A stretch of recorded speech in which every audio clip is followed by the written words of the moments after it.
Ahora seguimos con esta mirada integral y vamos a abordar temas que son muy relevantes para nuestros pacientes. A continuación les voy a presentar al doctor Christian Zieljens. Él es endocrinólogo pediátrico, especialista en trastornos del metabolismo óseo y calcio-fósforo de la Pontificia Universidad Católica, y nos va a presentar metabolismo en las enfermedades neuromusculares, salud ósea, crecimiento e impacto del tratamiento crónico con esteroides. Muchas gracias, Christian.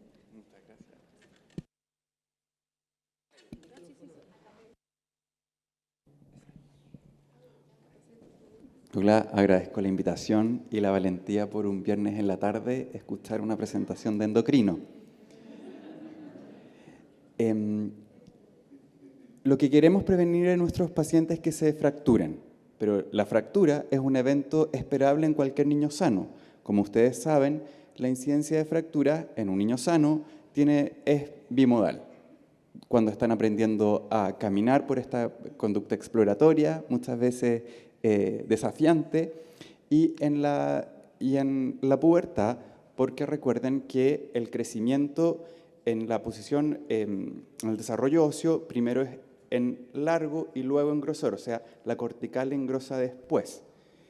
Por eso estas dos incidencias. Entonces, ¿cómo vamos a definir cuándo es patológica la fractura? Y a diferencia de adultos, donde la definición de osteoporosis es densitométrica, la definición de osteoporosis en pediatría es clínica. Es la presencia de fractura, no es densitométrica. Por lo tanto, no necesita una densitometría para hacer un diagnóstico. Entonces, ¿cómo se define? Como la presencia de fracturas por fragilidad. ¿Cuáles son estas? Fracturas vertebrales en ausencia de enfermedad metabólica o trauma, o la presencia de 2 o más fracturas de hueso largo antes de los 10 años o 3 o más fracturas antes de los 19, asociado a una densidad mineral ósea baja.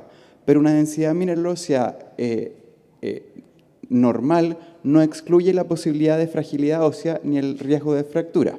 Entonces, aquí tenemos que entender que muchas veces, por ejemplo, los corticoides afectan primero la microarquitectura del hueso antes de que veamos en una densitometría que va cayendo la densidad.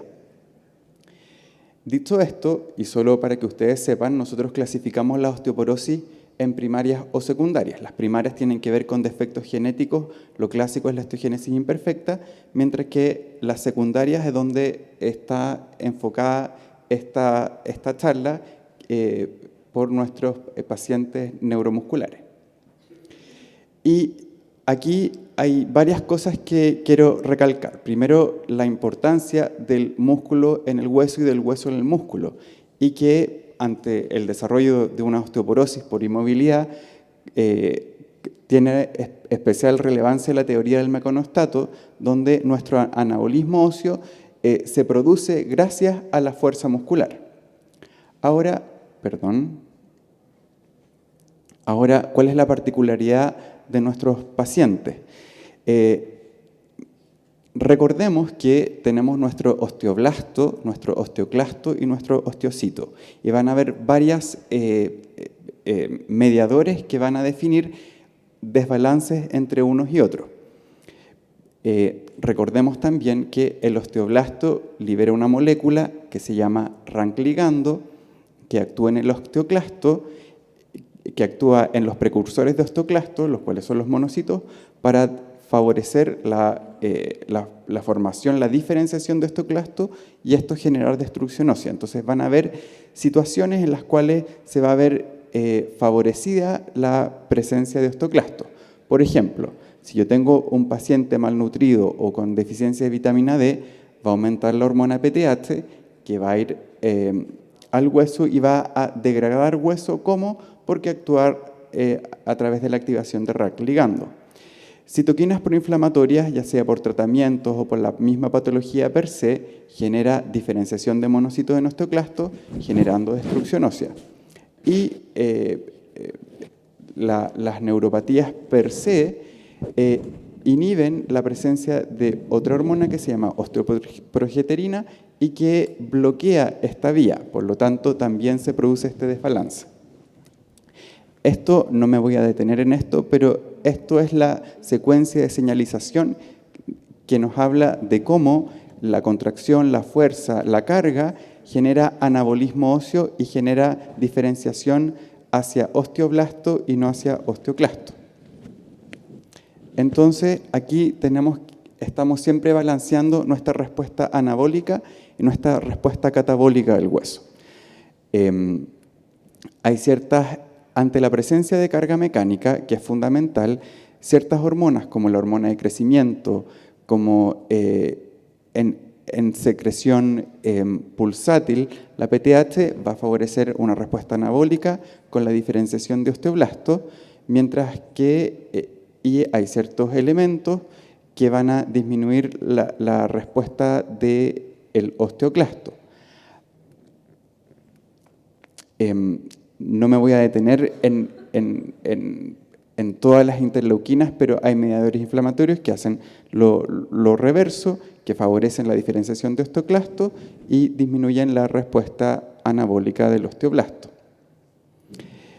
Ahora, el grupo de enfermedades neuromusculares tiene sus particularidades, pero voy a tomar y me voy a explayar un poquito más en el Duchenne, porque aquí, además de la falta o nuestra falla en la parte muscular, tenemos el tratamiento, que son los glucocorticoides, que per se disminuyen esteroides, factores de crecimiento, disminuyen nuestra función celular, aumentan la apoptosis y generan una menor formación ósea. Y es a través de entendiendo dónde actúan es donde nosotros tenemos distintos tipos de tratamiento. Por ejemplo, el bifosfonato se adhiere a la matriz y hace que el osteoclasto impida que degrade hueso. Tenemos otro tipo de tratamiento donde vamos a bloquear el RANK ligando para disminuir la diferenciación. Vamos a tener otros tratamientos donde vamos a bloquear ciertos elementos que interfieren con la vía anabólica del hueso, como los antiesclerostina. Pero volviendo a lo que nos convoca, ¿qué es lo que nos pasa? Queremos que este niño no se fracture.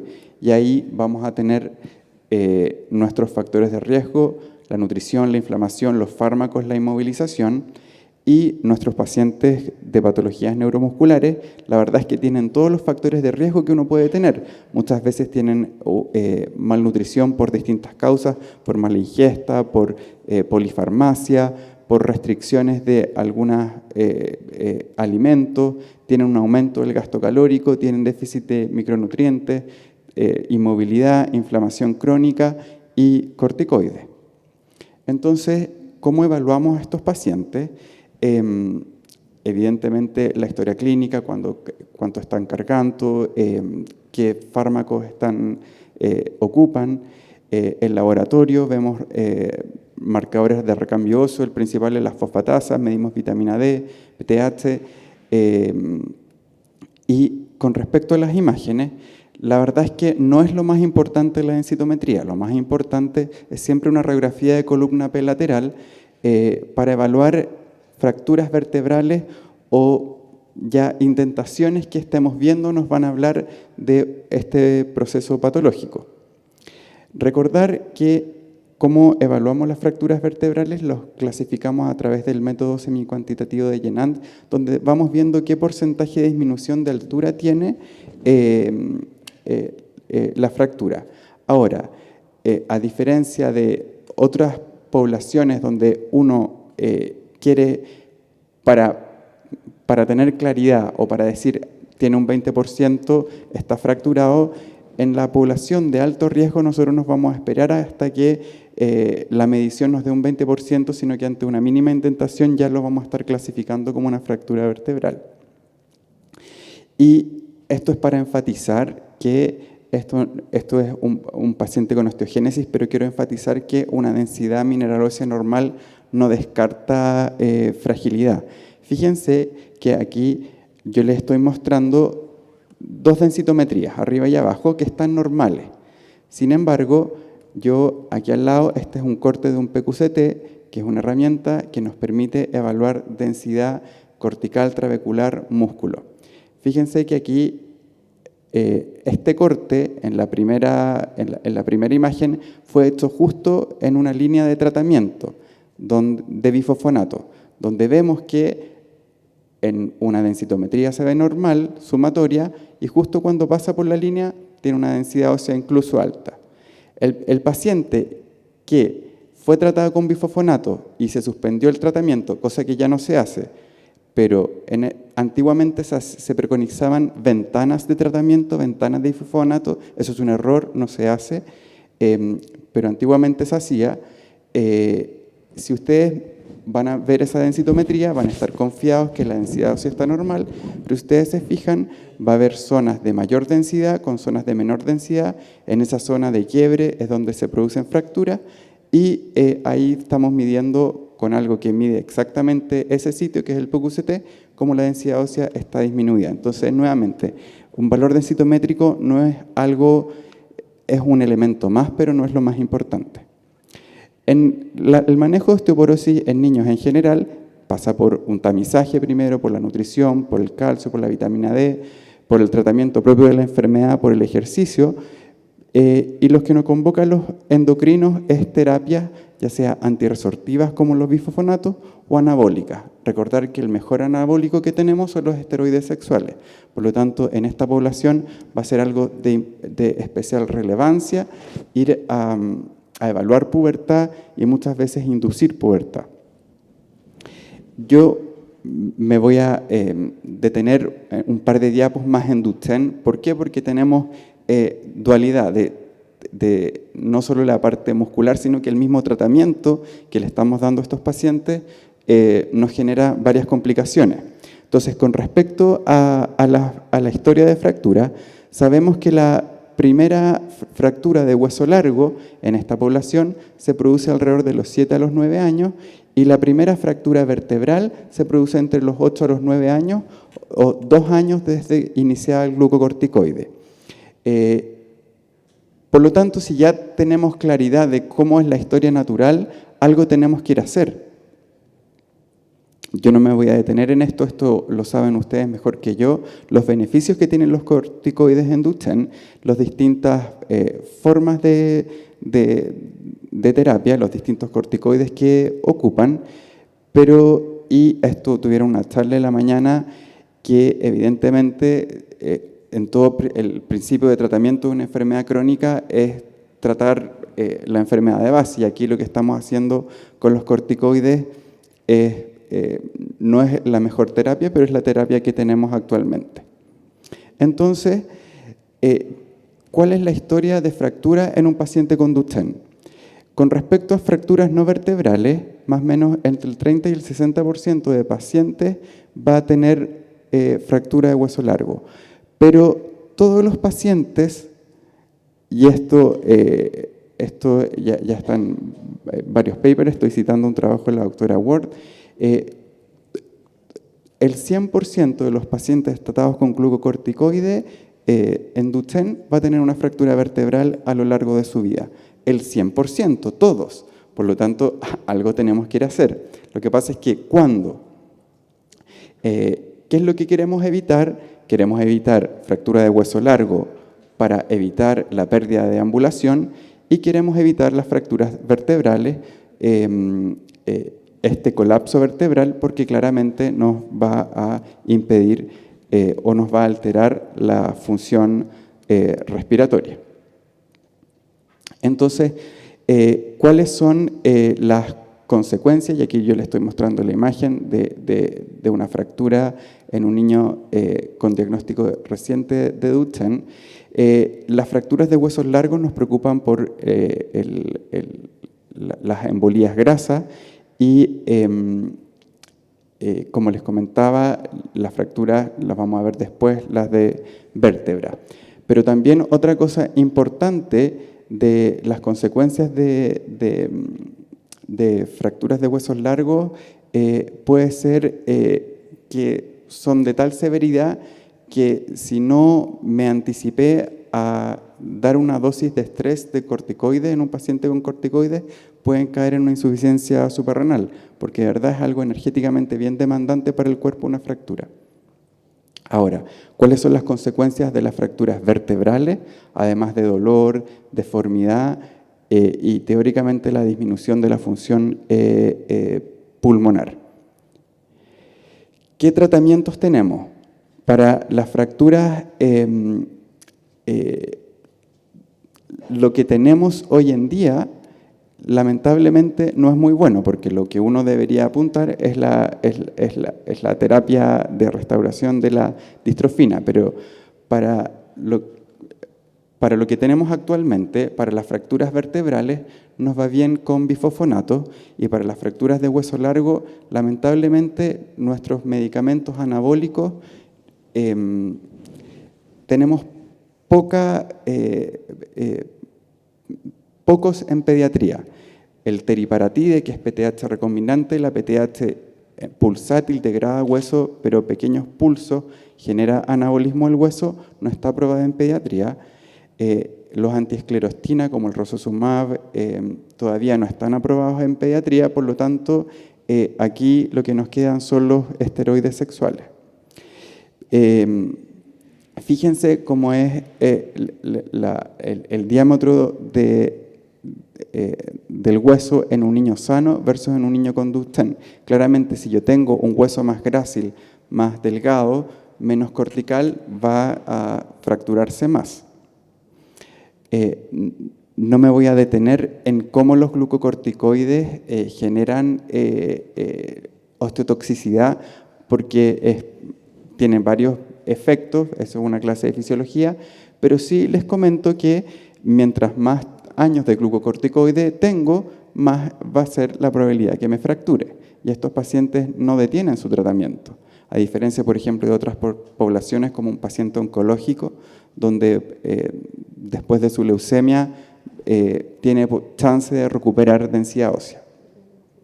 Y con respecto a los regímenes, aquí esto también ustedes lo manejan mejor que yo, pero claramente la incidencia de fractura en tratamientos diarios es mucho mayor a tratamientos intermedios, pero claramente si yo tengo tratamientos muy intermitentes, voy a disminuir deambulación, que es lo que tampoco quiero. ¿Cuál es la dosis mejor para mantener la funcionalidad y menos tóxica para el hueso? La verdad es que no lo tenemos del todo claro, pero sí sabemos que todos estos pacientes requieren un manejo intensivo y una monitorización intensiva. Entonces, fíjense, estos son cortes de PQCT, cómo es el hueso trabecular, que es lo rojito, en un niño sano y en un niño con Duchenne que todavía mantiene su movilidad. Y fíjense cómo cambia en un niño que pierde la movilidad. O sea, cambia radicalmente un niño que todavía se mueve a un niño que no camina. Por lo tanto, preservar la movilidad es fundamental. Y aquí quiero instalar un concepto. Ante el seguimiento, ¿cómo pueden ustedes, sobre todo en regiones donde muchas veces una densitometría no va a ser un recurso que tengamos disponible, si ustedes ven una mínima indentación en una vértebra, para nosotros ya es suficiente como para iniciar tratamiento. No esperamos que que la densitometría caiga, no, para nada. ¿Por qué? Porque está demostrado que eso va a evolucionar al colapso. Eso es así, esa es la historia natural de esa indentación. No se va a recuperar, no es otro tipo de paciente, por lo tanto ese paciente amerita tratamiento de inmediato.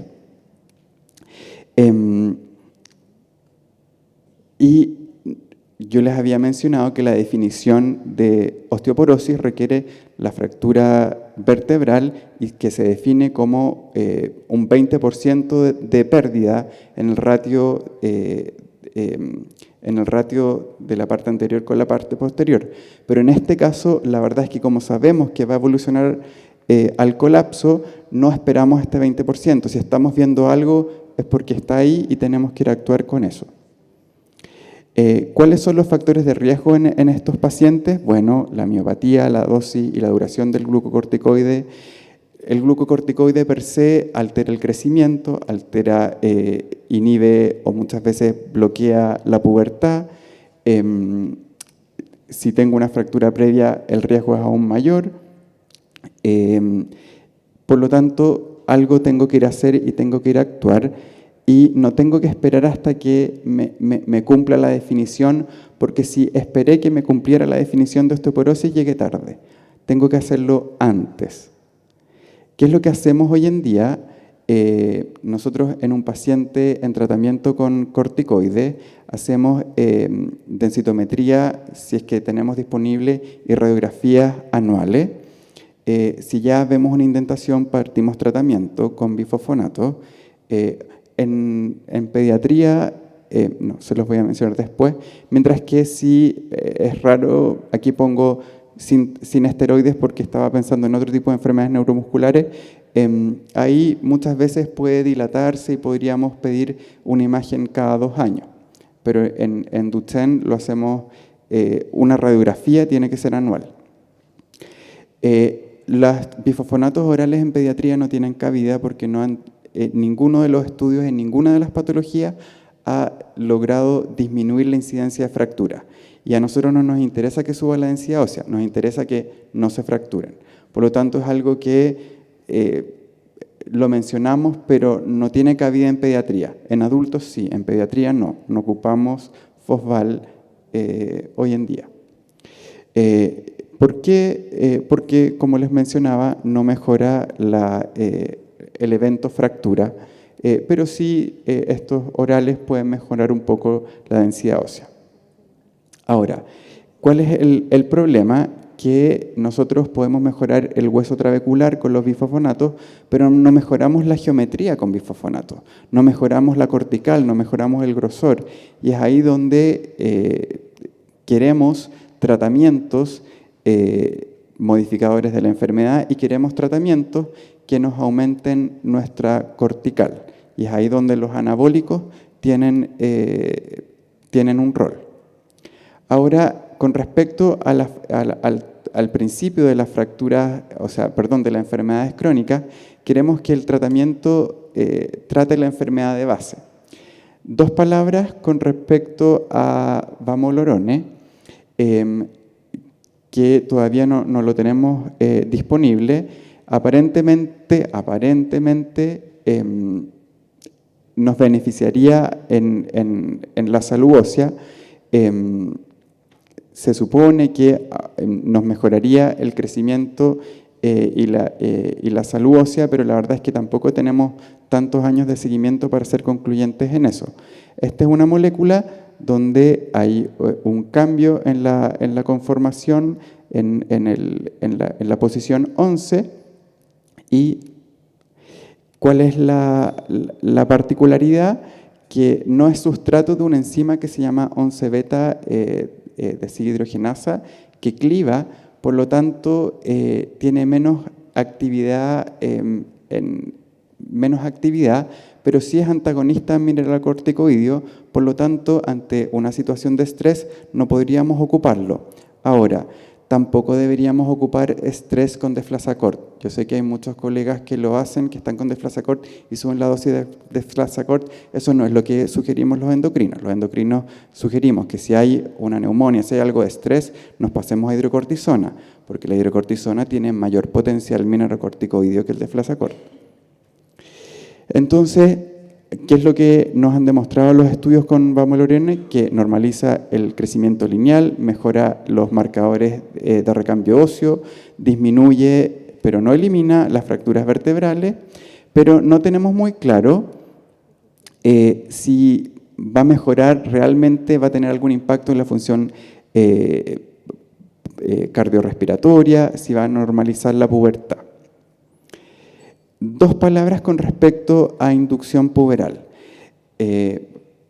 Para los que no saben, la pubertad normal en un niño, lo más temprano que puede partir es a los 9 años y lo más tarde a los 14 años, y en la niña lo más temprano que puede partir es a los 8 años y lo más tarde es a los 13 años. Pues bien, en este tipo de pacientes la pubertad es tardía. Por lo tanto, o como consecuencia, antiguamente se decía, esperemos, todavía es normal, a los 11 años no han partido, esperemos, todavía es normal, a los 12, esperemos, todavía es normal, hasta que llegan a los 14 y ahí partíamos inducción puberal. Eso ya no se hace, no, aquí lo que tenemos que preconizar es una inducción puberal temprana, porque sabemos que estos pacientes tienen pubertad tardía y sabemos que el mejor tratamiento anabólico son los esteroides sexuales. Por lo tanto, aquí en un niño con Duchenne yo no voy a esperar hasta los 14 años para hacer una inducción puberal. Si a los 11 y medio no ha partido la pubertad, probablemente yo a los 12 parta con testosterona. Y no les voy a hablar de todos los objetivos del por qué fisiológicamente tenemos pubertad, porque aquí lo que me importa es que aumente su masa ósea y su masa muscular. Ese es el objetivo. Regímenes hay muchos. Habitualmente ocupamos inyectable ésteres de testosterona, el que más ocupamos es Sustenan, que vamos haciendo un protocolo de escalada. No me voy a detener en eso, pero sí en la importancia, no también los que tratan a pacientes van a estar haciendo examen genital, pero la verdad es que si este paciente no tiene muchas veces estos pacientes se quedan cautivos del neurólogo, del fisiatra y del kinesiólogo y nadie le examina los genitales. Y eso es algo que si son pacientes cautivos de ustedes deberían hacer un estadio de Tanner. No deberían obviarlo, porque uno de los tratamientos es la inducción puberal. Por lo tanto, no tengan miedo a hacerlo. Yo sé que es incómodo, pero tienen que hacerlo porque si no estamos dejando de darle un tratamiento a un paciente. No me voy a detener en esto, pero sí les quería comentar, o lo podemos dejar para las preguntas, los distintos regímenes y cuándo, y no me voy a detener en la inducción femenina porque no quiero quitarle tiempo a mi colega que va a presentar ahora. Así que lo voy a dejar hasta aquí y los dejamos las cosas para las preguntas. Muchas gracias, doctor Sitges. Vamos a hacer las preguntas a continuación de la siguiente charla. Y quiero contarles que en honor al tiempo hicimos un muy pequeño modificación en el programa que la charla final la pusimos antes del café, cosa que terminemos cercano a la hora, y el café que al final para que podamos hacer una conversación final. Entonces, a continuación les quiero presentar a la doctora Carolina Conejero. Ella es ginecobstetra, subespecialista en ginecología pediátrica y de la adolescencia de Clínica MEDS. Y bueno, es un agrado tenerla acá con nosotros y nos va a presentar el papel del ginecólogo pediátrico y adolescente en el manejo y apoyo de pacientes con enfermedades neuromusculares. Muchas gracias. Bueno, yo no tengo conflictos de interés con este tema y quiero agradecer a los organizadores por la invitación. Por el tiempo, un poco lo que yo voy a tocar es generalidades, cambios puberales, supresión menstrual, anticoncepción e ITS, que infecciones de transmisión sexual, que muchas veces, y lo vamos a ver más adelante, las pacientes en general crónicas se consideran asexuadas. Nunca se les pregunta si tienen pareja, si han tenido relaciones, y vamos a ver más adelante que efectivamente tienen mucho mayor riesgo. Tienen conductas de riesgo mucho mayor que la población de adolescentes que en general tiene conductas de riesgo. Bueno, en Estados Unidos el 16 al 25% de los adolescentes presentan necesidades especiales de atención de salud, incluida la discapacidad física, del desarrollo y enfermedades crónicas. En Canadá, entre un 14,8 al 18% de los jóvenes tienen una enfermedad crónica, una condición especial de atención. Y en Chile hay poco publicado. El 2012, en el Sotero del Río, mostró que todos los pacientes con necesidades especiales representaban más o menos el 60,8% de los egresos. Alrededor de 800 niños de 1 a 15 años fallecen por traumatismo, violencia, cáncer y otras enfermedades consideradas como crónicas. Y hasta la fecha no existen datos que describan y cuantifiquen la prevalencia en nuestro país. Las enfermedades neuromusculares pueden afectar a mujeres en edad fértil, impactan tanto su calidad de vida, la función física, la menstruación y la fertilidad, y necesitan un enfoque integral tanto en salud reproductiva y sexual. Se tiene que trabajar en un equipo multidisciplinario que lo han mencionado muchas veces hoy día. Como habló antes, los estadios de Tanner, ahí tenemos los estadios de Tanner en niñas, el Tanner 1, donde no hay tejido mamario, el Tanner 2, donde se palpa el tejido mamario bajo la areola, pero sin sobrepasarla, y esto es re importante diferenciarla de pacientes obesas, donde muchas veces puede ser tejido graso. Tanner 3, Tanner 4 y el Tanner 5. La primera manifestación en la niña, en el 90% de los casos, es el crecimiento mamario, y en un 10% de los casos puede ser con la aparición de vello pubiano. Y en general el progreso es más o menos entre 6 a 8 meses. Esto un poco, como mencionó el doctor, que es súper importante como médicos tratantes poder examinar a las pacientes. Esto es la secuencia normal, cómo ocurre. Primero, la aceleración del crecimiento, ganancia de crecimiento puberal, más o menos son 25 centímetros en todo este proceso, y la telarquia o el desarrollo mamario es la primera señal. Y la menarquia más o menos se produce 2 años después de la telarquia. El inicio de la telarquia pubarquia se presentan en general dentro de rangos normales, aunque su progresión en el grupo puede ser más lenta, y hay que tener ojo con esto, como ya lo mencionó el doctor. La inmovilidad, los trastornos metabólicos, las comorbilidades neurológicas influyen en la cronología y en la experiencia clínica de la pubertad.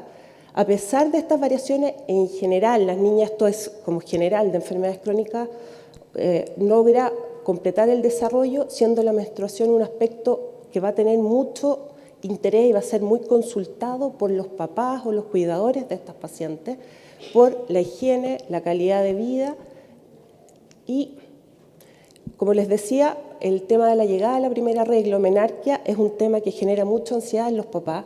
Normalmente el 50% de las consultas se presenta en edad premenárquica, y la recomendación siempre es tratar de esperar la llegada de la menarquia antes de empezar tratamientos, pero hay que tener el ojo que puede producirse pubertades más tardías y eso puede alterar el desarrollo de estas pacientes.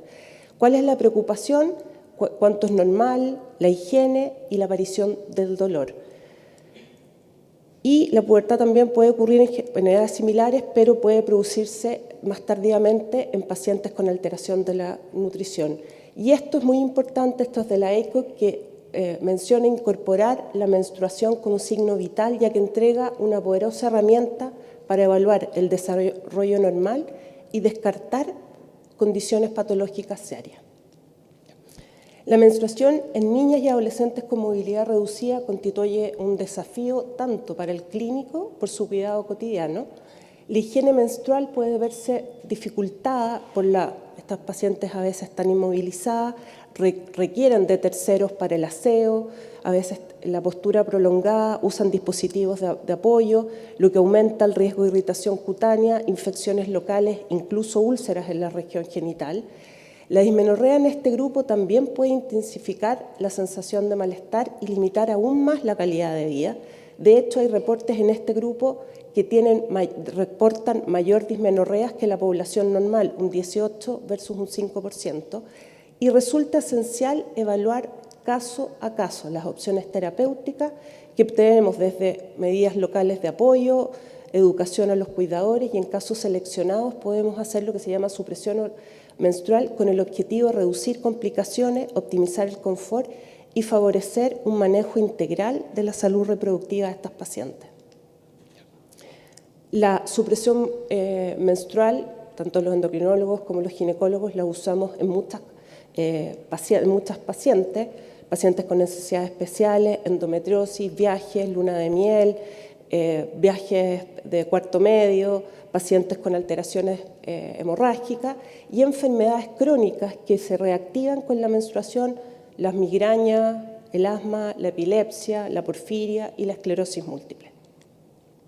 ¿Cuáles son las ventajas? Mejora la calidad de vida, ayuda a la prevención y manejo de dolor severo, previene anemia en casos que los sangramientos sean muy abundantes y reduce la carga también de los cuidadores. ¿Cuáles son las desventajas? Riesgo de trombosis en pacientes inmovilizados es mayor que la población general. Puede provocar en algunos casos aumento de peso, lo que provoca más problemas para estos pacientes. Puede provocar spotting o sangrado irregular y acné en el caso de uso de progestágeno, y necesita tanto el consentimiento informado de las pacientes como de los cuidadores o padres. Las contracciones musculares ayudan a que la sangre circule, la falta de movimiento produce mayor éstasis sanguínea y las enfermedades musculares, como sabemos, pueden alterar la función motora, la función respiratoria. Muchas pacientes con enfermedades musculares tienen capacidad de movilidad reducida, lo que aumentaría más aún el riesgo de trombosis. Por ello, los anticonceptivos orales combinados, o sea, las pastillas que tienen estrógeno y progesterona, tienen que usarse con mayor precaución o no utilizarse. Y muchas de estas pacientes usan polifarmacia y algunos fármacos, que lo vamos a ver más adelante, pueden reducir la eficacia de los anticonceptivos. Y hay métodos que requieren esfuerzo físico de las pacientes y que pueden ser no ideales. ¿Cuál es el mecanismo? Porque aumentaría el riesgo de trombosis. La inmovilidad aumentaría o actuaría a través de la proteína S. Ahora, en el caso de que se decide usar supresión menstrual, es súper importante preguntarle al adolescente. Muchas veces vemos a estas pacientes como que no existen y los papás son los que toman las decisiones. Y no tiene que ser así. Nosotros que trabajamos con adolescentes muchas veces sacamos a los papás de la consulta y nos quedamos con ellas porque muchas cosas no se las cuentan a los papás. Y el examen ginecológico solo si es necesario, pero si es primera consulta y estamos evaluando estadios de Tanner, es súper importante tener un examen ginecológico. ¿Qué se usaba? O se usaba por mucho tiempo en pacientes como anticonceptivo, la medroxiprogesterona, pero empezaron a haber alertas que podía alterar la densidad mineral ósea, y en este grupo es un tema importante, y que se ha visto con la medroxiprogesterona. En los últimos reportes está contraindicado el uso en estas pacientes porque modifica el perfil lipídico, aumenta el LDL y los triglicéridos, baja la HDL favoreciendo mucho más la aterosclerosis y aumenta el riesgo de trombosis de casi 2,6 veces con respecto a la población general. Por lo tanto, los criterios de la CDC para el uso de anticonceptivos aumentó el riesgo de la medroxiprogesterona y bajó el riesgo de todas las otras progestinas orales, en los sistemas intrauterinos y el implante subdérmico, que les voy a hablar después en lo que es anticoncepción. ¿Qué es lo que ha pasado según la última encuesta publicada de la Nacional de la Juventud del 2022? Que cambió un poco el espectro. Normalmente los hombres empezaban su vida sexual antes que las niñas y hoy día en la última encuesta se ve que las mujeres cambió. Ellas empiezan antes la vida sexual. Estos son los criterios de elegibilidad de la CDC y de la OMS que se categorizan del 1 al 4. 1, el método se puede usar sin ningún problema y sin ninguna contraindicación. 2, que se puede usar el método. 3, no se recomienda a menos que hayan otros métodos no adecuados para la paciente. Y el 4 no se puede usar por ningún motivo. ¿Sí? Y un poco en lo que es las normas chilenas de regulación de la fertilidad, cambió también el DIU. Muchos antiguamente pensaban no se puede usar dispositivo en pacientes nuligestas, no se puede usar dispositivo en pacientes menores, y no es así. De hecho, las últimas normas chilenas hablan que sí se puede usar, que la edad no sería una contraindicación y siempre preferir los dispositivos intrauterinos o los sistemas liberadores hormonales. ¿Por qué? Porque lo vamos a ver ahora. Y eso se puede usar tanto como supresión menstrual como método anticonceptivo. Acá vemos lo mismo de la OMS, categoría 2 y categoría 1 en 20 años. O sea, en mayores de 20 años no tiene ninguna contraindicación. Esto es un trabajo que para las que trabajan las ginecólogas infantiles cambió un poco la perspectiva. La perspectiva fue publicado en 2014, donde se les entregó a todas las adolescentes información de todos los métodos anticonceptivos y ellas, después de una educación, se les indicaba el método que ellas elegían sin costo. El costo es un tema importante en Estados Unidos. El Mirena o el Cailina, que son estos dispositivos medicados que duran 5 años y 8 años el Mirena, producen amenorrea. ¿Ya? Y son caros, valen $500, $600, que para un adolescente es harto. Y en este estudio se incluyeron 1.404 adolescentes con un seguimiento de 716 a 3 años y a 2 años 688 pacientes. De estas, 72% decidió el uso del ARC, que son anticoncepción de larga duración, que encontramos los dispositivos, la T de cobre y el implante. Y que se vio durante este estudio en el seguimiento, que entre el 2008 y el 2013 disminuyeron las tasas de embarazo, los nacimientos y los abortos, porque en muchos estados, en Estados Unidos, el aborto es legal. Ahora, ¿por qué también disminuyen las tasas de embarazo? Porque con las adolescentes pasa que si están usando anticonceptivos y sangraron un poco, dejan de tomarlo. Si subieron un poco de peso y le echan la culpa a los anticonceptivos, dejan de tomarlo. En cambio, estos métodos, el implante va en el brazo, se pone con anestesia local, no puede sacárselo, tiene que ir al médico. Y como médicos nosotros tratamos de que no se saque el método. Y los dispositivos también necesitan de asesoría médica. Entonces, todos estos métodos también necesitan que vayan al médico, entonces no es tan fácil suspenderlo. Y acá vemos un poco las tasas de este estudio, que finalmente concluyó el American College de Ginecólogos que los dispositivos implantes son los mejores métodos reversibles de prevención de embarazos no deseados y abortos en adolescentes.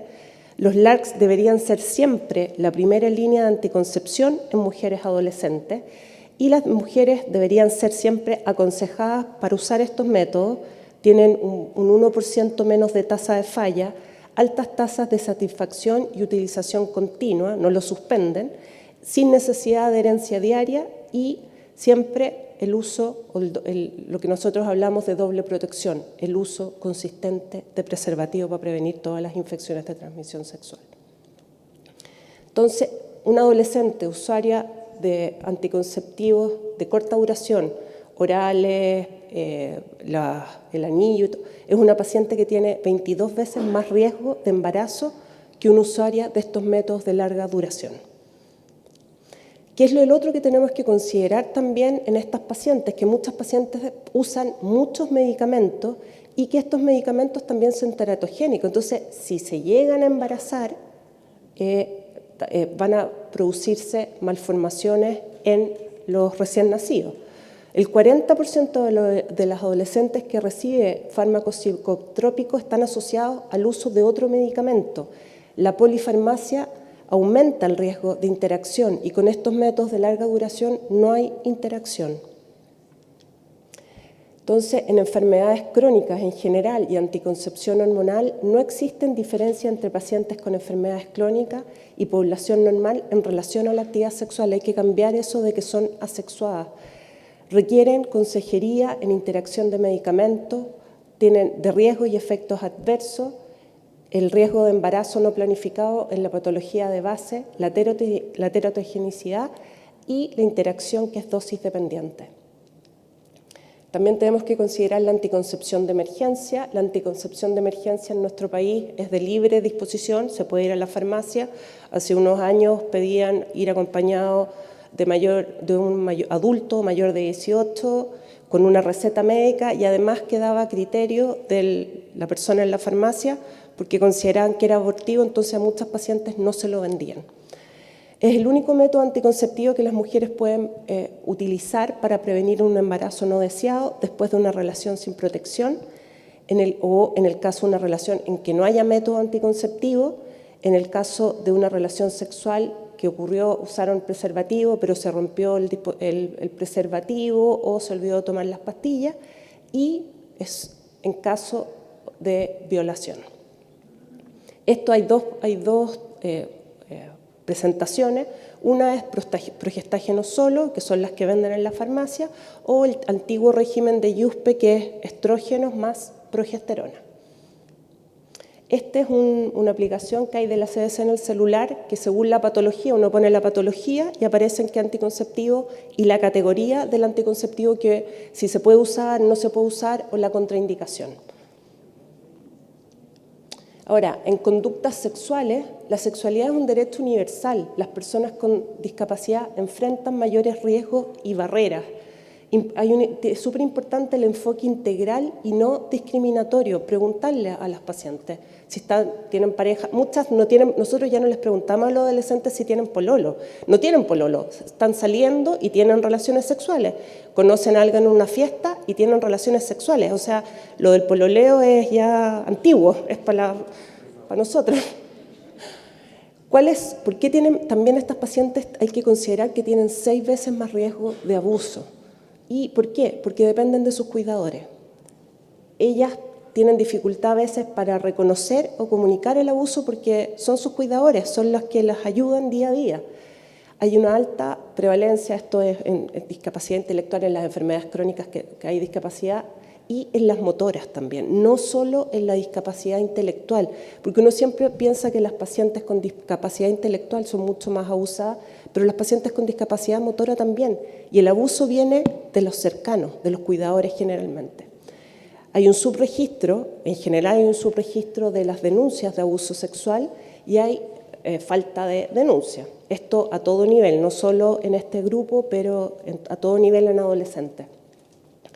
Ahora, otro tema que es súper importante son las infecciones de transmisión sexual en adolescentes. Tiene una alta prevalencia, la OMS habla que hay 92 millones de casos nuevos al año. Estos son 2 trabajos, nosotros encontramos una tasa de clamidia y gonorrea positiva en un 6,9%, fue un estudio que está publicado en la revista médica, y eran pacientes asintomáticas, eran pacientes entre 18 a 25 años que venían a la consulta y que nosotros le ofrecíamos hacerse gratuitamente este examen que era con autotoma. Ella se tomaba la muestra y encontramos un 6,9, la Andrea Uneus ha encontrado un 7,5, y estas eran asintomáticas. Le hacíamos una encuesta antes donde le preguntábamos si tenían dispareunia, secreción, y entre el 70 al 90% no tenía ninguna molestia. Las infecciones de transmisión sexual generan secuelas, tienen un alto costo, pueden desarrollar enfermedades inflamatorias pélvicas, infertilidad, embarazo ectópico, algia pélvica, y en el embarazo, parto prematuro, rotura prematura de membrana, conjuntivitis y neumonía en el recién nacido, y aumenta el riesgo también de desarrollo de VIH y de la neoplasias en el cuello. Esto es los casos notificados. Si vemos, el 24% del total de las mujeres con infecciones de transmisión sexual en Chile corresponden a adolescentes. Ahora, ¿qué hay que considerar? Que en Chile todavía la clamidia no está dentro de las enfermedades de obligación de notificación obligatoria, entonces no sabemos, y la clamidia es muy frecuente, se tiene que obligatoriamente notificar la gonorrea, la sífilis, el herpes, pero no el VIH, pero no clamidia, y esa es una de las infecciones más frecuentemente que vemos en adolescentes.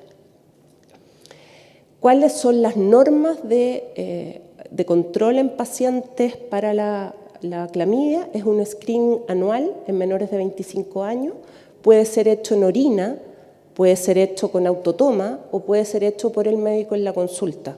En orina generalmente es lo que preferimos en estas pacientes. No tiene que ser orina de primer chorro, nada, es un examen bastante simple. Y este es un estudio, la verdad es que si uno se pone a revisar en enfermedades crónicas, hay muy poco publicado, porque no se estudia, se creen, como les he dicho, que son asexuadas, entonces no se les pregunta, no se les ofrece métodos anticonceptivos, y lo que hemos visto, si esta es una revista no muy conocida, pero fue lo único que encontré donde se comparaban pacientes con distintas alteraciones de la movilidad o otras patologías versus si se le ofrecía o no métodos anticonceptivos y qué método se le ofrecía. Y como yo les decía, los métodos de larga duración son los más efectivos, pero acá el 93% no usaba ese método. El condón, un 99%, pero el condón es para proteger de infecciones de transmisión sexual, no de embarazo. ¿Por qué? Porque muchos ginecólogos creen que si les doy cualquier anticonceptivo a esta paciente va a crear o va a tener una trombosis. Hay opciones y es súper importante conversarlas con la paciente y ofrecer esas opciones. Acá, este es otro estudio que me pareció súper interesante. Esto es un estudio gringo que se hizo en estudiantes de college en Estados Unidos y que se vio, estas pacientes tienen más conductas de riesgo a todo nivel, consumen más tabaco, consumen más drogas ilegales, tienen más parejas sexuales que la población que no tiene ninguna patología, tienen menos riesgo, o sea, reportan menos uso de condón en relaciones vaginales, anales y orales. Y tenemos que considerar que muchas pacientes, sobre todo las adolescentes, consideran que el sexo anal es que yo sigo siendo virgen y no tiene ningún riesgo. El sexo oral también. Entonces también hay que educarlas en eso, porque se producen infecciones igual. El virus papiloma puede complicar y producir infecciones en la boca, en faringe, laringe, lengua. Entonces, si nosotros vemos esto, son pacientes que efectivamente tienen más conductas de riesgo y eso es lo que hay que prevenir. Acá es el screening. Los pacientes no se les ofrece ni se les hace screening de infecciones de transmisión sexual. ¿Por qué? Porque se los considera y ni siquiera se les pregunta si tienen pareja, si han tenido relaciones. Entonces, también eso es súper importante de considerar. Hay un sesgo en los médicos que atienden a estas pacientes en distintos exámenes que no les realizan.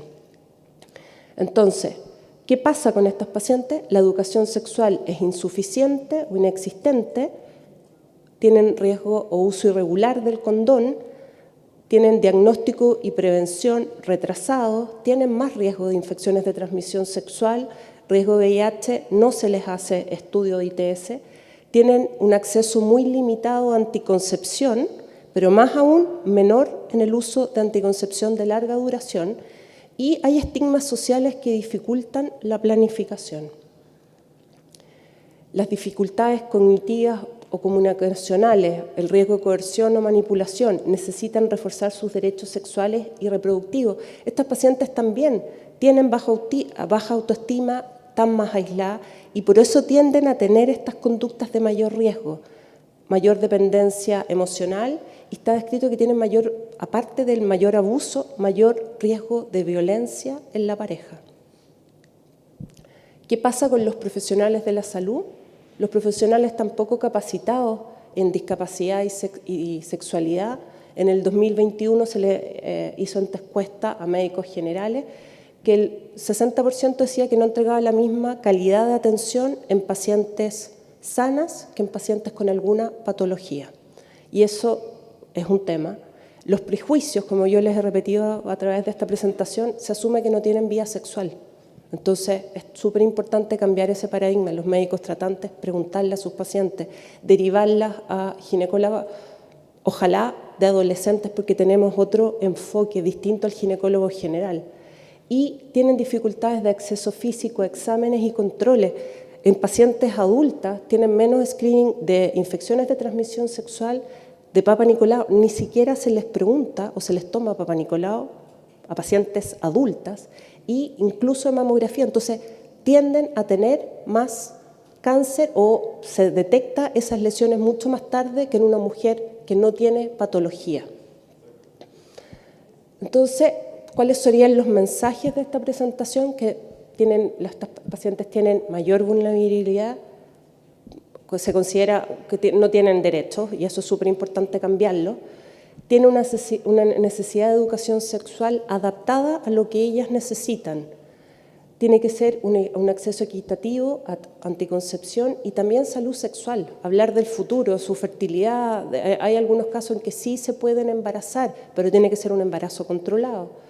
Prevención, detección y acompañamiento. En resumen, no olvidar, estos pacientes también subestiman su propia fertilidad.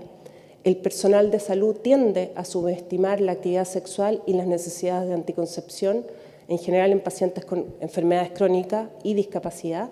Necesitan o requieren de un manejo interdisciplinario individualizado caso a caso, todos los casos son distintos, y orientado no solo en aspectos físicos reproductivos, sino poniendo atención en cada condición según las expectativas, las destrezas y las oportunidades. Y lo más importante como ginecólogas que trabajamos en adolescentes es evitar embarazos, pero también evitar infecciones de transmisión en este grupo.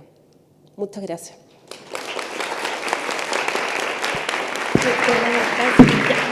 Muchas gracias. Los queremos invitar a pasar a tomar asiento, a la doctora Conejero y doctor Silgens.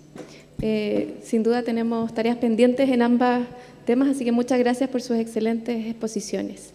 Y tenemos tiempo para preguntas. Aquí, partamos acá.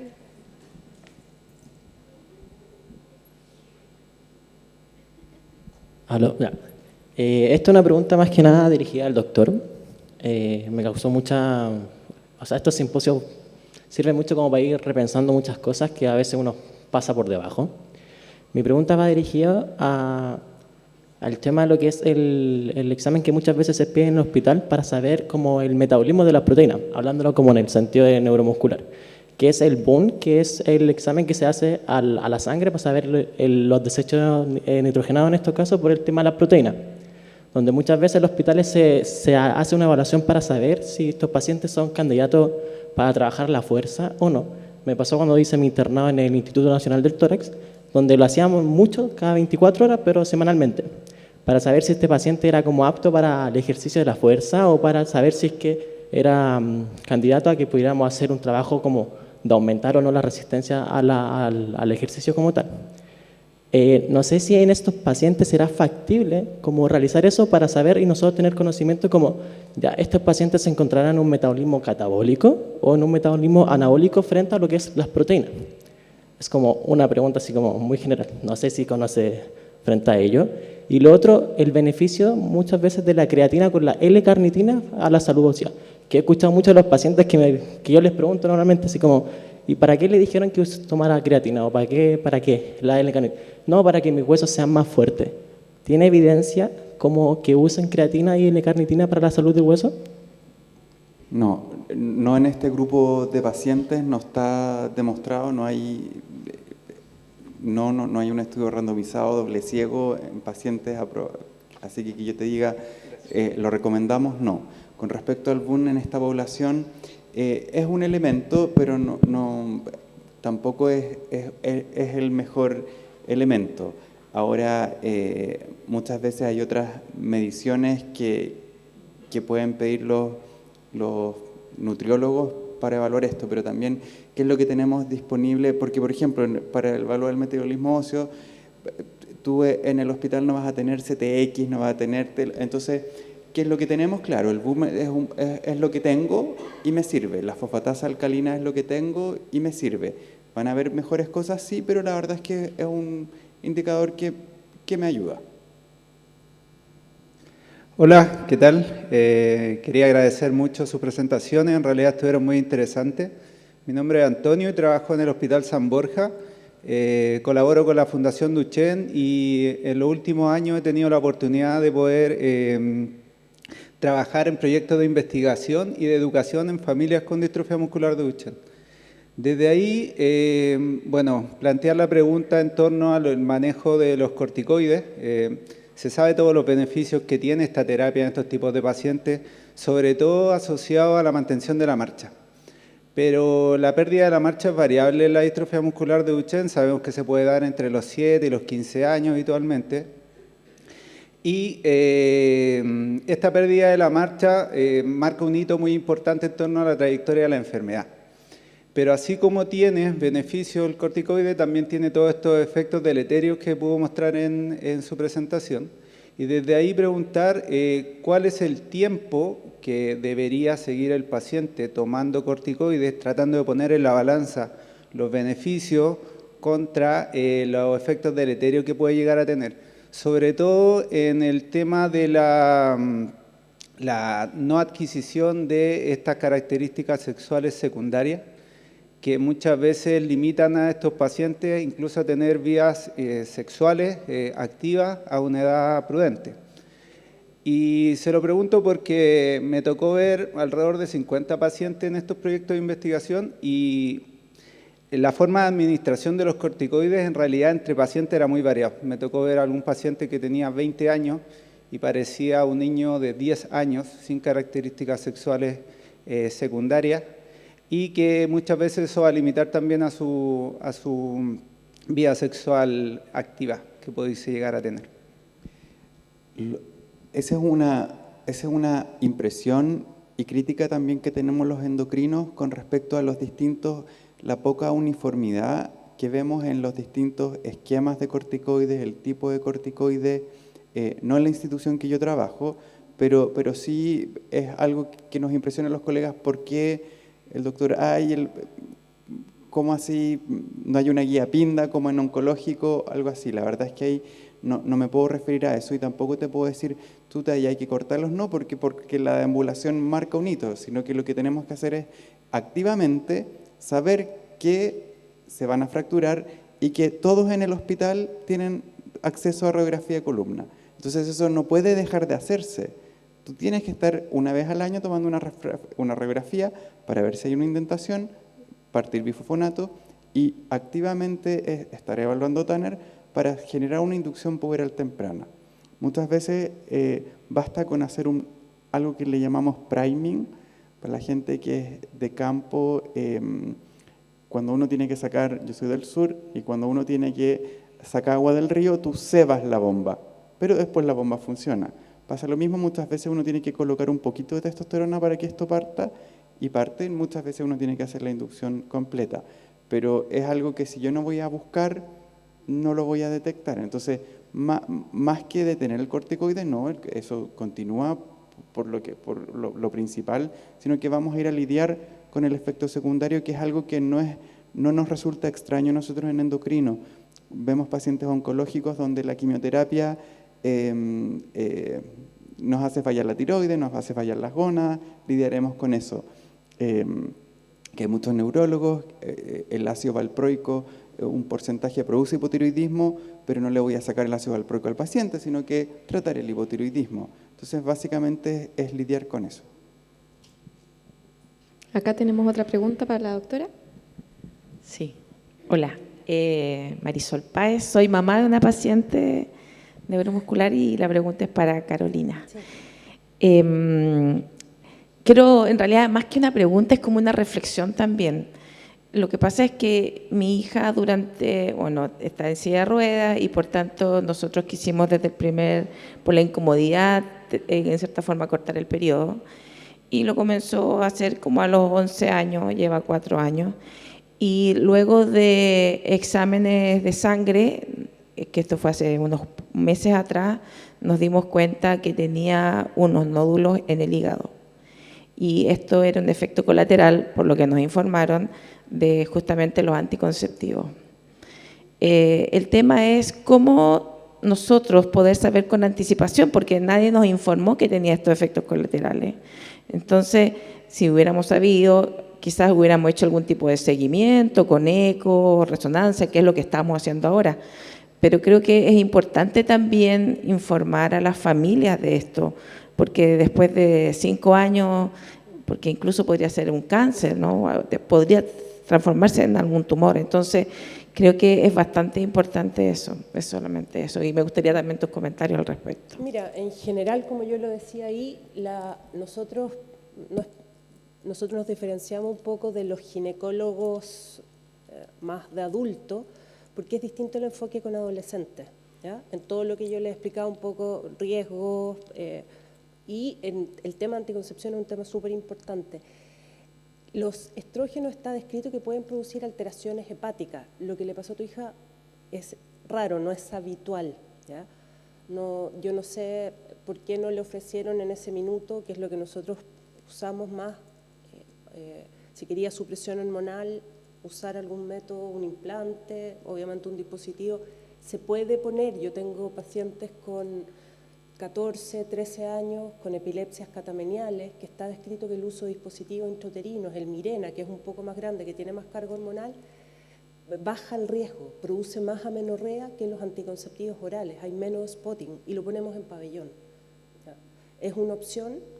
No entiendo un poco el por qué no haberle ofrecido eso. Tienen muchos médicos, como yo les decía anteriormente, los dispositivos en general tienen la creencia, porque hubo un estudio en el año 78 de un dispositivo, o sea, intrauterino pero con cobre, que tenía los hilos, todos los dispositivos tienen hilo, tenían un hilo que era doble cadena, o sea, era doble. Y ese sí está descrito que tiene más riesgo de infecciones de transmisión sexual. Nosotros, hoy día, tanto el Mirena, el Cailina, tiene un solo hilo, no tiene mayor riesgo de infecciones de transmisión sexual. A toda paciente, antes de ponerle un dispositivo, tenemos que pedirle una ecografía y una PCR de ITS para descartar clamidia y gonorrea. Como yo les decía anteriormente, la clamidia es asintomática en el 70% o 90%, y encontramos mucha clamidia en pacientes joven, adolescente. El tratamiento es súper simple, se usaba antes acitromicina en dosis única, hoy día se usa la doxi porque se ha visto que tiene hay menos riesgo de que se descarta que salga la clamidia. La acitromicina puede permanecer un poco más la clamidia, entonces usamos doxiciclina. Yo la verdad no sé, porque ahí depende de cuál fue la consejería, porque nosotros normalmente hablamos de riesgos-beneficios. Y más en pacientes postradas, los estrógenos tenemos más cuidado de usarlo por el riesgo de trombosis, tenemos también más riesgo de usar la medroxi, que se usó por mucho tiempo y que en este paciente estaban como con no se use por el riesgo de alteración de densidad mineral ósea, pero ahora ha habido otros riesgos que tiene. Entonces no sé por qué, ahí porque no sé quién fue que le indicó y por qué. Hola, buenas tardes. Mi pregunta es para la doctora también. Mi nombre es Catalina de la Maza, soy neuróloga infantil. Y bueno, agradecerle la presentación. Lo primero, claro, todo esto está enfocado como la prevención de salud sexual, como más enfocado hacia las niñas, obviamente. Pero creo que hoy en día también nos queremos enfocar en que la prevención sea desde el lado de los hombres. Entonces quería consultarles si en su experiencia los colegas urólogos tienen quizás este mismo nivel de preocupación cuando uno les manda pacientes, que ha visto, porque nosotros en general igual puede ser que mandemos atención primaria para este tipo de cosas, pero no sé, quería preguntarle qué ha visto al respecto. Antiguamente yo creo que había un cambio. Antiguamente cuando mandábamos a los pacientes al urólogo, los urólogos la respuesta era que tu polola o tu pareja se haga el estudio porque es más fácil. Porque antiguamente en los hombres tenía que ser una muestra seminal para ITS. Hoy día se hace en orina en el hombre, entonces es súper cómodo. Segundo, yo te diría que los urólogos más jóvenes han cambiado un poco y le hacen mucha más educación. El uso preservativo, nosotros a las pacientes, o sea, en la primera, en la segunda consulta, en la tercera, en todas las consultas, les preguntamos si usan preservativo, qué tan frecuente es, porque muchas, la respuesta al segundo mes de control, cuando les dejamos un método anticonceptivo, la citamos a control al segundo mes y dicen, es que a mi pololo no le gusta. Esa es la respuesta de los adolescentes. Un pololo, una paciente me dijo que es como meterme a la piscina con calcetines. Entonces le dije, mira, si te metes a la piscina con calcetines, no te pasa nada. Si tienes una infección, se la vas a contagiar a ella. Entonces es súper importante, nosotros, todos los médicos, los kinesiólogos, ustedes tienen pacientes que son crónicos, que los ven mucho más frecuentes. Hablarles de estos temas. Estás saliendo con alguien... porque a veces ni siquiera salen, conocen a alguien en una fiesta y tienen relaciones en la fiesta. Entonces, preguntarle eso y estarle siempre insistiendo, preservativo, enseñarles cómo usar el preservativo también, porque muchos no se fijan en la fecha de vencimiento, abren el envase con los dientes, pueden romper el preservativo. Hay un porcentaje de pacientes que tienen alergia al látex, entonces hay hoy día preservativos sin látex. Todas esas cosas son súper importantes porque a veces dicen, no, yo tengo alergia al látex, no puedo usar preservativo. Y no es así. Hola. Hola, muchas gracias por las presentaciones. Quería hacer una pregunta a la doctora Conejero. En relación a cuándo es el minuto para que el ginecólogo entre en la atención de un paciente que tiene una discapacidad o una enfermedad neuromuscular. ¿A qué edad debiéramos derivar activamente? Lo que pasa, mira, lo ideal es antes de que empiece su desarrollo puberal, o sea, o con la aparición del botón mamario, idealmente antes para ver que esto sea que se esté desarrollando una edad normal. Hoy día, lamentablemente, post pandemia, muchos adolescentes cambiaron, tenían mucho acceso a internet, TikTok, Insta, y hoy día nos toca ver en la consulta, no en hospital, porque en hospital siempre la edad de inicio de relaciones sexuales es mucho más baja, pero yo tengo en la consulta particular niñitas de 12 años que han iniciado vida sexual.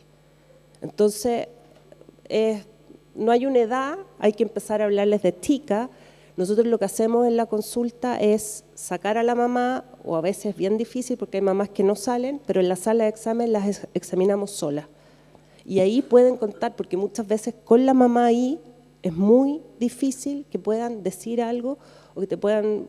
Y como también los decía, muchas veces estas pacientes consideran que al tener sexo oral o sexo anal son vírgenes y no tienen ningún riesgo. Entonces, también eso hay que preguntarle, porque has tenido relaciones anales, orales, vaginales, no has tenido relaciones sexuales porque ellas piensan que son solo vaginales y son vírgenes. No, yo soy virgen. Y tú le empiezas a preguntar y no, tienen sexo oral, sexo anal. Entonces, también eso es un tema. Por acá tenemos la última pregunta en honor al tiempo. Sí. Para el doctor, mi nombre es Cecilia, yo soy fisiatra, trabajo en Teletón estoy a cargo de una de las clínicas de patología neuromuscular y vemos muchos pacientes obviamente con Duchenne y en tratamiento con corticoides de larga data. Mi pregunta es, ¿hay alguna evidencia? Porque nosotros mandamos obviamente interconsultas a los hospitales de los pacientes, si no están con neurólogo, endocrinólogo, cardiólogo y broncopulmonar, los derivamos, pero la espera normalmente es mucha, años a veces. Entonces, ¿hay alguna evidencia que muestre, por ejemplo, que si nosotros iniciamos calcio y vitamina D o alguna cosa pudiésemos ayudar a que estas fracturas que van a tener sí o sí en algún momento se puedan retrasar o algo que podamos hacer como de prevención antes que lleguen al uso de los bifosfonatos o alguna terapia? O sea, la misma terapia que hacen ustedes es uno de los efectos protectores. La encuesta alimentaria, si toma leche, que consume, y si no, si hay una baja ingesta de calcio, procurar por edad, uno tiene ciertos requerimientos de calcio. En la adolescencia, o sea, en la pubertad, es el mayor requerimiento más que en adultos, así que ahí procurar eso, sustituir con vitamina D. Está muy de moda, o estuvieron muy de moda las cargas de vitamina D, no lo sugerimos.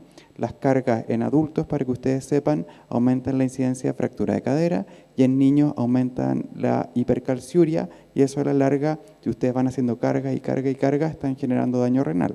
Nosotros no nos gustan las cargas están para déficit severo. Lo que nos gusta es una sustitución diaria de 800, 1000, si está un poco más bajo, 1600, pero no es lo mismo hacer 5 horas, estar 5 horas en el gimnasio una vez a la semana que ir 1 hora 5 veces. Es lo mismo, así que ojo con eso, ojo con las cargas.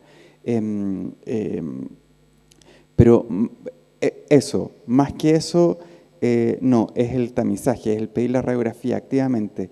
Y si ves uno va priorizando la interconsulta, entonces si yo veo anotado fractura, si yo veo evaluar salud ósea, probablemente yo la categorice bajo, pero si tú me pones fractura vertebral, eso va a ser 1. Entonces, también ahí muchas veces se genera mal la interconsulta y yo leo la interconsulta, no conozco al paciente, entonces yo cuando categorizo es solo en base a lo que estoy leyendo. Entonces, si la descripción es mala o es insuficiente, la categorización va a quedar al final. Bueno, un aplauso, de verdad, muchas gracias a ambos doctores. Sin duda un tema muy relevante para todos nuestros pacientes en nuestro afán de hacer una medicina integral y poder cuidar y abordar todas las necesidades de ellos.